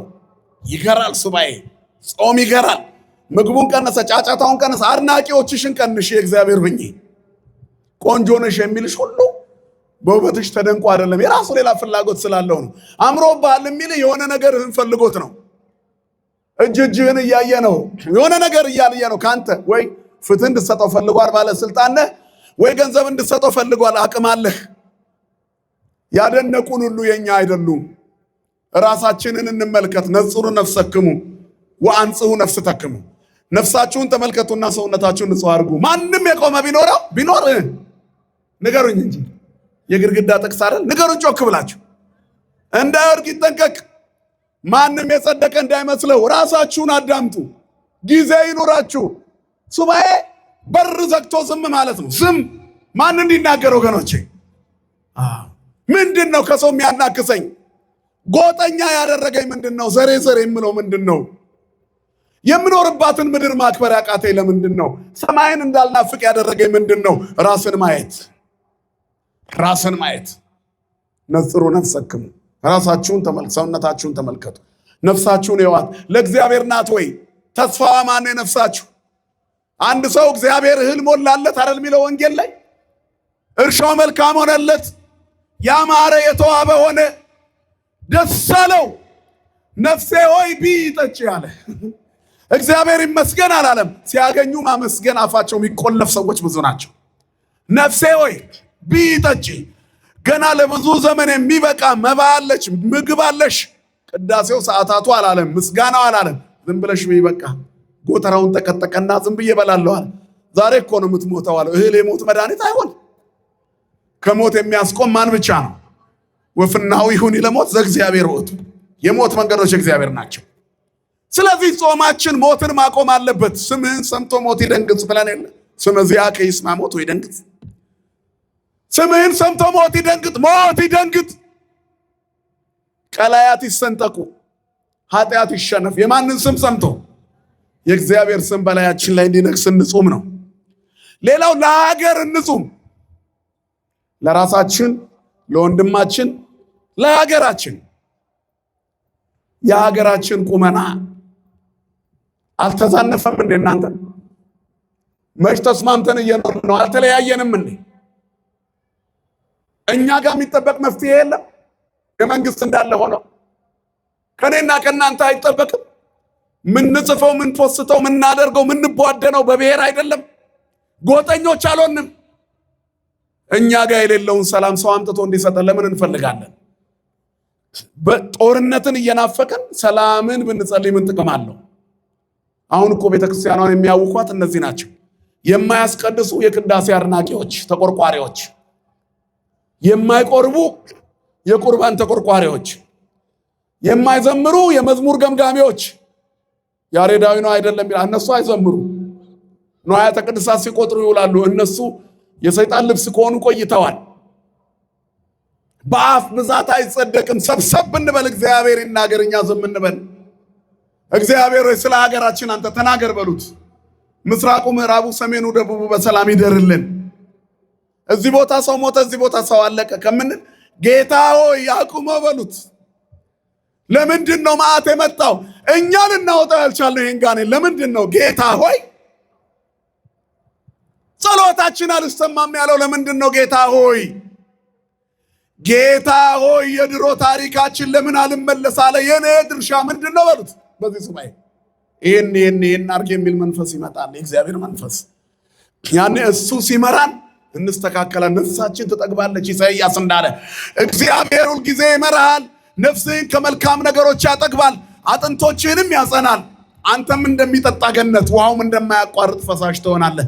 ማን ሲመራህ? ማን ሲመራሽ? ስለዚህ ማን ይምራን? በትዳራችን ማን ይምራን? በእውቀታችን ማን ይምራን? በስልጣናችን ላይ ማን ይስራ? በሀብታችን ላይ ማን ይስራ? ምራኒ እግዚኦ ፍኖተ ተከበሉት። አቤቱ መንገድህን ምራኝ። እግዚአብሔር ሲመራን ሁሉን እኩል እንወዳለን። እግዚአብሔር ሲመራን ከራሳችን አልፈን ለሰው እንተርፋለን። እግዚአብሔር ሲመራን ለሀገር እንተርፋለን። ቤተክርስቲያናችን ለዓለም የምትጸልይ ናት። ዓመቱን ሙሉ ግን ለሀገሯ እንኳን መፍትሄ መሆን ለምን አቃታት? ይሄ ሁሉ መከራ ለምን ደረሰብን? ከየት የመጣ መከራ ነው? ለዓለም የምትተርፍ ቤተክርስቲያን ስለ ዓለም ሁሉ እግዚአብሔር ማሰብን ያስቀድም ዘንድ ለእያንዳንዱም ያማረውን የሚሻለውን ያስብ ዘንድ ስለ ዓለም ሁሉ እንጸልያለን ትላለች እኮ ቤተክርስቲያን። በቅዳሴውም መስዋዕት በሚሰዋበት ጸሎት፣ በተግባራዊ ስርዓት አምልኮ ፕራክቲካል ወርሺፕ አላት አይደል? የሚዳሰስ የሚጨበጥ ስርዓት አምልኮ አላት። በዚያ ለዓለም ትጸልያለች ቤተክርስቲያን። ለራሷ መሆን እንዴት ያቅታታል? ለሌሎች የተረፈች ምን ይተርፍ? ምን ትረባሁ ለሰብ ምን ትበቆ ለሰብ ለመረባ ዓለመ ወነፍሶ ሀጉለ ነው አይደል? ወነፍሶ ሀጉለ። ሰው ዓለምን ሁሉ ቢያድን ነፍሱን ግን ካላዳነ ምን ይጠቅመዋል? ለዓለም የምትጸልይ ቤተክርስቲያን ሀገሯን መግቢያ መውጫውን ሰላም ማረጋጋታት በጸሎት። ቤተክርስቲያንም ስለ ቄሶች ብቻ አይደለም፣ ምዕመናን እናንተም እኛም አለንበት። አንድነት የለንም እየተባላን ቤት በኩል እግዚአብሔር ይጎብኛል። ቢጎበኛን እንኳን በእኔ ትግል ነው የምንለው፣ እግዚአብሔር ሰምቶን ነው አንልም። የሥጋ ትግላችን 99% አሜን አሜን 1%። ኧረ ሙሉውን ስጡት ለእግዚአብሔር። ሁለመናችንም አንድ ይቆጣጠር። እንደምን አመሻችሁ። በዛ እንደ ትምህርቱ ማን ይቆጣጠረን? እግዚአብሔር ይቆጣጠረን። ለሀገራችን ሰላም መድኃኔዓለም ያድለን ወገኖች። ስለዚህ የነፍስ ጾም ነው መጾም ያለብን ያልነው ይሄን ነው። ለስጋችን የውጭው ኑሮ ብቻ በቂ ነው። በብዙ ምኞት የታሰርን ከሆነ ስጋችንን ብቻ ነው የሚጾመው። ስጋ ለመጾም ደግሞ ለሼፕ ነው። አሁን ምን ሆኗል መሰላችሁ? በዓለም ላይ ምግብ አለመብላት ጤንነት እየሆነ መጥቷል። ግን ምግብ የተረፋቸው ሀገር ላይ ነው። እኛ ተመጣጣኝ ምግብ የሌለን ሰው ነን። ግን እዚህም ሀገር ላይ 24 ሰዓት ጾም ግን ለጽድቅ አይደለም። እኔ በ48 ሰዓት አንዴ ነው የምበላው የሚሉ ሰዎች ብቅ ብቅ ብለዋል። የበሉት በዝቶ እኮ ነው። ግድ የላችሁም፣ የበዛው ኃጢአታችን ነው። ይሄ ሁሉ ብዙ ዘመን ምድር ላይ ለመኖር ነው። ምን ቢንከባከቡት ይሄ ስጋ መፍረሱ አይቀርም። ጾማችን የነፍስ ይሁን። ሀዳፍ የነፍስ ክርስቶስ ነፍሳችን እንዲያሻግራት ነፍስን እሰት እሴፎ ለእግዚአብሔር ብለን እንጹም። እስመ ረዳኢነ ወምስካኢነ ውእቱ ለዓለም። ነፍሳችን እግዚአብሔርን ተስፋ ታደርጋለች ብለን እንጹም። ረዳታችን ኃይላችን እርሱ ነው ብለን እንጹም። ክብደት ለመቀነስ ሳይሆን ኃጢአት ለማስወገድ እንጹም። ቦርጭ ለማጥፋት ሳይሆን ዘረኝነት ለማጥፋት እንጹም። ጎጠኝነት ለማጥፋት፣ ሐሜት ለማጥፋት፣ ዝሙት ለማጥፋት፣ መዳራትን ለማጥፋት፣ ቡድንተኝነትን ለማጥፋት፣ ስስትን ለማጥፋት፣ ምቀኝነትን ለማጥፋት እንጹም። እነዚህ ቁስሎች ከኛ ካልተወገዱ ምን ዋጋ አለው? ከኃጢአት እስራት መፈታት አለብን። ነገር ግን ለሌሎች ከሰበኩ በኋላ ራሴን የተጣልኩ እንዳልሆን ስጋዬን እየጎሰምኩ አስገዛዋለሁ እንዳለ እንደ ሐዋርያው ቅዱስ ጳውሎስ አንደኛ ቆሮንቶስ ምዕራፍ 9 ቁጥር 27 የተጣልኩ እንዳልሆን ለሌሎች ስጸልይ ቆይቼ ለራሴ ሳልሆን እንዳልቀር ለነፍሴ ምጸልይ ነኝ። እግዚአብሔር ታሪካችንን ይቀይርልን። ወደ መልካም ጎዳና ለመሄድ የሚያበቁ ፍሬዎች ያሉት ጾም መሆን አለበት። የሱባኤያችን በንስሐ በጸጸት በሐዘንና በትህትና መታጀብ አለበት ጾማችን። እግዚአብሔር ተጸጽታ ንስሐ ከገባች ነፍስ በሚወጣው ጸሎት ደስ ይለዋል። ቡድንተኝነትን ባስወገደች ነፍስ፣ አበስኩ ገበርኩ ባለች ነፍስ፣ ጫጫታው ሲረብሻት ነበር ተረጋግታ ራሷን ባየች ነፍስ በዚያ ደስ ይለዋል። እግዚአብሔር ይህንን ልቦና ለሁላችንም ይስጠን። ዓለማዊ ደስታን ለማቆም እንጹም። ሐሜትን ለማቆም ቅድም ስንጠቅሳችሁ የነበሩትን ኃጢአቶች ምቀኝነት፣ ክፋት፣ ተንኮል፣ ዝሙት፣ መናፍቅነት፣ ጥርጣሬ እነዚህን ለማስወገድ እንጹም። መንፈሳዊ ደስታ ሊሰጡ ከሚችሉ ነገሮች ጋር ህብረት በማድረግ ስጋችንን እየጎሰምን ለእግዚአብሔር እናስገዛ። የመንፈሳዊ ጾም ዓላማ በጎ ነገርን ለሰውነት ማስለመድ ነው። ስለዚህ ከጾሙ ማግስት ሌላ ሰው መሆን አለብህ። ያው ከሆንክ ምን ጥቅም አለው? የቅበላለት ስጋ ቤት ጾሙ ሲጨርስ የመጨረሻ የፋሲካ ቀን ስጋ ቤት ከተገናኘን ያው ነን እኮ ቫኬሽን ወጥተን የተመለስነው አይደለ? ትምህርት ቤት የወጡ ሰዎች ቫኬሽን ይወጣሉ ክረምት። ከዛም በኋላ መጨረሻ ደግሞ ሌላ ሰለብሬት የሚያደርጉት አለ። ሾፒንግ፣ ባክ ቱ ስኩል ማለት ባክ ቱ ሲን ይሆናል አይደል? ከኃጢአት ትወጣለህ፣ ተመልሰህ ወደ ኃጢአት ትገባለህ። እንደገና እሪያም ታጥባ ወደ ጭቃዋ፣ ውሻው ጥፋት። መድኃኔዓለም ከዚህ ይሰውረን ሁላችንን። ስለዚህ ወደ እግዚአብሔር የመመለስ መሆን አለበት ጾሙ። ሐዋርያት እመቤታችንን አገኙ፣ እንባቸው ታበሰ፣ ታሪካቸው ተቀየረ። ከዚያስ አዲሱን ቅዳሴ ለመጀመር ተዘጋጁ። ጌታ በ16 ራሱ መጥቶ ቀድሶ እመቤታችንን መንበር አድርጎ አቆረባቸው። ራሷ እመቤታችንንም ወተቀረበት በእደ ወልዳ ይላል፣ በልጇ እጅ ከሷ የነሳውን ስጋ አቆረባት። ክብርና ምስጋና ለስሙ ይሁን የኛ ጌታ መድኃኔዓለም። ስለዚህ የሐዋርያት ታሪክ ተቀየረ። አብያተ ክርስቲያናት ይታነጹ ጀመር። ወንጌል በዓለም ላይ ተስፋፋ። ሲለወጥ ሰው መልካም ነገር ያሰራጫል። ለክፋት የዘመትንበት ዘመን ይበቃናል። አከለክሙ አልፈ ተተቀናይኩሙ ለፍቶተ ሥጋክሙ እምይእዜሰ ጹሙ ወጸልዩ ነው። ያለፈው ዘመን ይበቃቸዋል። ለሥጋ የተቀኛችሁበት በዝሙት፣ በፖለቲካ፣ በኃጢአት፣ በርኩሰት፣ በዘረኝነት፣ በጎጥ፣ በክፋት፣ በተንኮል፣ በምቀኝነት የሄዳችሁበት ያለፈው ዘመን ይበቃል። በጥርጣሬ በድፍረት የሄዳችሁበት ዘመን ይበቃል።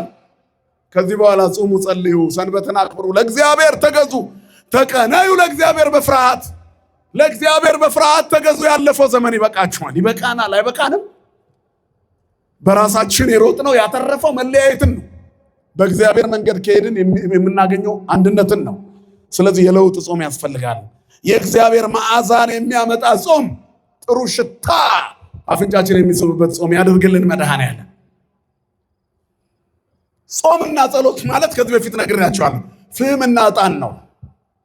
ዕጣንና ፍህም አሁን አባታችን አሁን ሲያዘጋጁ ታያላችሁ። ትርክክ ያለ ቀይ ፍህም ታያላችሁ። ዝም ብለው በመሃላችሁ እሱን ይዘውት ቢመጡ ይሸታችኋል? ንገሩኝ እንጂ መልኩ ብቻ ደስ የሚል ቀይ እሳት ነው። ያውም አመድ ሆኖ ጎኖ እስከሚያልቅ በቃ አጭር ጊዜ። ላዩ ላይ ግን 2 ፍሬ ዕጣን ጫን ጣል ሲያደርጉ የተጸለየበት መዓዛው ከዚህ አልፎ ሰማይ ይደርሳል። እግዚአብሔርም ይቅር ይለናል። ክብርና ምስጋና ለስሙ ይሁን። ስለዚህ ጾማችን፣ ጸሎታችን፣ ምግባራችን እንዲህ አይነት መዓዛ ለሌሎች እንትረፍ። ሌላ ሽታችን ይቀየር። ሽታሽ እንዲቀየር ሱባኤ ግቢ።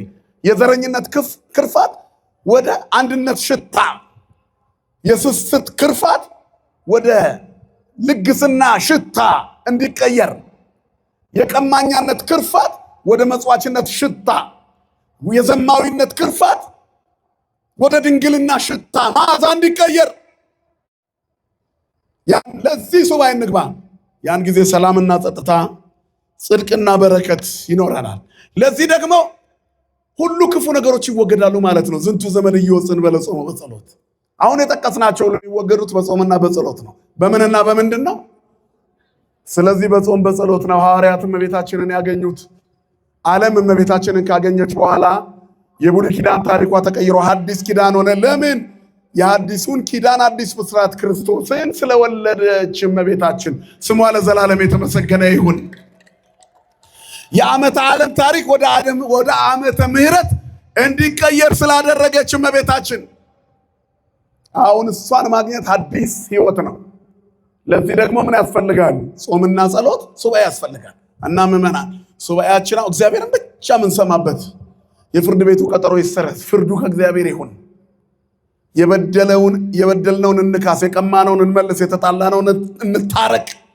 እነዚህ ሁሉ በጾምና በጸሎት ይነቀር። ከዛ ፀሐይ ጥታ ይሆናል። በመጨረሻ አንድ ታሪክ ነግሬ ትምህርቴን ጨርሳለሁ። ስለነበረን ጊዜ አምላካችን እግዚአብሔር የተመሰገነ ይሁን። በጣም በሚገርም ሁኔታ አንድ ንጉሥ ውድ የሆነ አልማዝ ቀለበት እጁ ላይ ነበር። ወደ ወንዝ ወርዶ ፈረሱን ይዞ ከባለሟሎቹ ጋር ሆኖ የጠራው ውሃ ላይ ብድግ እያደረገ እየጠጣ በዛውም ደስ ብሎት እጁ ሲያብስ ሹልክ ብሎ የአልማዝ ቀለበት ውሃ ውስጥ ገባበት። ጮኸ። ወይኔ ቀለበት የገባ ብሎ መጮህ ሲጀምር የባለጸጋው የንጉሱ ባለሟሎች እየዘለሉ ውሃ ውስጥ ገቡ። እወደድ ባዮች ወርቁን ፍለጋ፣ አልማዙን ፍለጋ፣ ያንን ልዩ ፈርጥ ፍለጋ። ከዚያ በኋላ ሁሉም ሄደው መሬቱን ሲቧጥጡ ውሃው ድፍርስ አለ። አንድ ባህታዊ ራቅ ብሎ ያይ ነበር። ንጉሱን ያንን ትልቅ ባለጸጋ ሰው አስጠራው። ናስቲ ወዳጄ፣ ከዛ እኛ ትልቅ አባት እየጠሩ ነው አሉት። ያዘነ ሄደ መፍትሄ ይኖራቸዋል ብሎ እዛ ውሃ ውስጥ የሚዳክሩትን ባለሟሎችን ውጡና እስቲ ለባህሩ ጸጥታ ስጡት፣ የዝምታ ጊዜ ስጡት እስቲ ብለው ነገሩት። ውጡ ውጡ ውጡ አባ ውጡ ብለዋል አለ። ወጡ። ለተወሰነ ሰዓት ያህል ጸጥ አለ። እሳቸውን ትምህርት እያስተማሯቸው ቆዩ። እስኪ ሄድና አሁን ወደ ውሃው ተመልከት አሉት። ንጉሱ ሄዶ ሲመለከት ያ የደፈረሰው ጭቃ ጸጥ ብሎ ውሃው እንደነበረ ጥርት ብሎ የአልማዝ ፈርጡ ቁልጭ ብሎ ከላይ ይታያል። እጅህን ስደድና አውጣው አሉት። ያ ሁሉ መዳከር አያስፈልግም። ይሄ በምን ተረድሁ አለ። መንፈሳዊ ሕይወት ጸጥታ ይፈልጋል። ዓለምም እንደዚህ ናት። ሱባኤ ደግሞ እርጋታ ነው። ጫጫታው ነው እንዳናይ አድርጎናል። አደፍርሶታል ሕይወታችን። ያልደፈረሰ ማን አለ? አሁን ክፋት ያላደፈረሰው ማን አለ? ቲክቶከሩ በዝና ደፍርሷል፣ በገቢ ደፍርሷል። ስለዚህ ባህሉን ረስቷል፣ ቁመናውን ረስቷል። እርቃኑን ቻሌንጅ ነው ምናምን የሆነ ብቻ ነገር አለ አይደል? ሳንቲም ሲለቃቅም ይሆናል እርቃኗን ገልጣ ውብ የሆነች እህታችን ባለማይተቧል። ጭቃ ላይ ሊጥ ሲጠጣ ይውላል ቀርቦ ሳንቲም ለማግኘት። በጣም ያሳዝናል ወንድማችን። ክብሩን ሸጦ ሊበላ የሚበሰብስ የሚፈርስ ስጋ ክብሩን አሳጣው። ኢዮብ ለባዕድ ክብሬ የሚል ወንጌል እያነበበ መጽሐፍ እያነበበ ያደገ መጽሐፍ ቅዱስ ክብሬን ለሌላ አልሰጥም ይላል። እንዲህ የወደቀ ሆኗል። አንድ ጀሪካን ዘይት ምስኪን ለሆነች እናቱ ለመስጠት ኦንላይን ካልሆነ አይሰጣትም። ምስኪኗን እናት ለመርዳት ጭብጨባ ይፈልጋል። እረ ከዛ አልፈናል እኮ ቤተክርስቲያን ላይ ያልተለጠፈ መሽገር የለም። ሀብታም እንድትሆኑ ከዳዊት ይሄን እንድገሙ ይላል። ምንም የሌለው ሙልጭ ያለ ድሃ እኮ ነው እሱ። ጸልዮ አላገኘም ገንዘብ። ከዛም በኋላ ሼር ሰብስክራይብ ምናምን አድርጉልን ይላል። የፈለገው ይሄንን ነው። የሕክምና ባለሙያ ነኝ ያለ ሰው እንኳን ሳይቀር እንዲህ ላለ በሽታ መድኃኒቱ 5 ነጥቦች አሉ። በተለይ 5ኛው በጣም አስፈላጊ ስለሆነ ተከታተሉት ይላል። እስከ 5 ይሄኝ ማለቱ ነው። ቪው ለማብዛት ነው። ሌላ የለም እኮ። ስጡኝ የማይል ሰው በዝቷል። ብቅ ይላል። እስቲ ዝም ብላችሁ የጸሎት አስተማሪዎች ብዛታቸው አሁን የፍልሰታ በቃ መካሩ ብዛት በዛ ጸሎት በነገራችን ላይ ተራራን ሜዳ ያደርጋል። አባቶች ጸልየው ይሄን አድርገዋል ብሎ የሚያስተምሩ ሰዎችን አልተችም። ነገር ግን እንደው ገንዘብ እንዲበዛላችሁ ይሄንን ጸልዩ የሚለው ጥንቆላ ነው። ጥረ ግረ በወዝ ብላ በምትል ቤተክርስቲያን ውስጥ በዚህ ጸሎት ገንዘብ ትሰልባለህ የሚል ካለ ጥንቆላ ነው። ያ ሰው ገንዘብ የለውም። ይሄንን የሚላችሁ ሰው ፍቅር እንድታገኙ ይሄንን ጸልዩ ይላል። ይሄንን የሚነግርህ ሰውዬ የሰው መውደድ የለውም። በራስ ላይ ያልተሞከረ ነገር እናንተ አይጥናችሁ እንደ መሞከረ መዝሙረ ዳዊት ይጸለያል። በጭንቀት ጊዜ ይጸለያል፣ በሐዘን ጊዜ ይጸለያል። አረ በደስታ ጊዜ የሚቀርብ ምስጋና አለ። ዳዊትም ደስ ባለው ጊዜ በገናውን አነሳ ይላል። አንቺም ደስ ሲልሽ በገናሽን አንሺ ዘምሪለት። ዳዊት እንደዘመረው ባዘነ ጊዜ ዳዊት ጸለየ አለ። ባዘንሽ ጊዜ ጸልይ። አባቶች ከፋፍሎ አስቀምጦታል። ውዳሴ ማርያም፣ ጸሎተ ማርያም አይደለ እንዴ? ሌላው ድፍርስ ነው።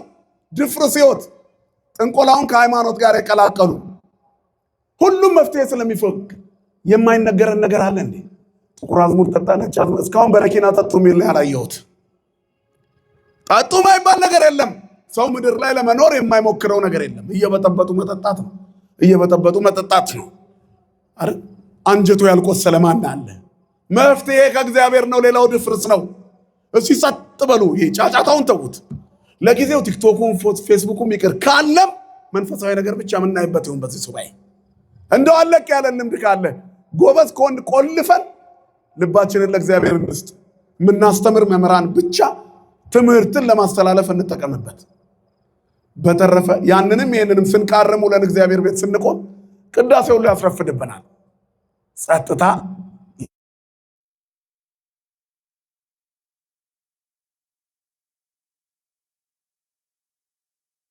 ቁልጭ ያወጣዋል። መድኃኔዓለም ቁልጭ ያለ ሕይወት ይስጠን። ሱባኤያችን የበረከት ያደርግልን። አጋንንትን የምንላቀቅበት፣ ዘረኝነት የምንተውበት፣ ሁሉን በፍቅር የምንወድበት፣ ሐሜትና ተንኮል ጦርነት ከሀገራችን የሚነቀልበት ጾም ያደርግልን። ለሐዋርያት የተገለጠች እመቤት ለእኛም ትገለጥልን። የቆየ ነው። ስብሐት ለእግዚአብሔር።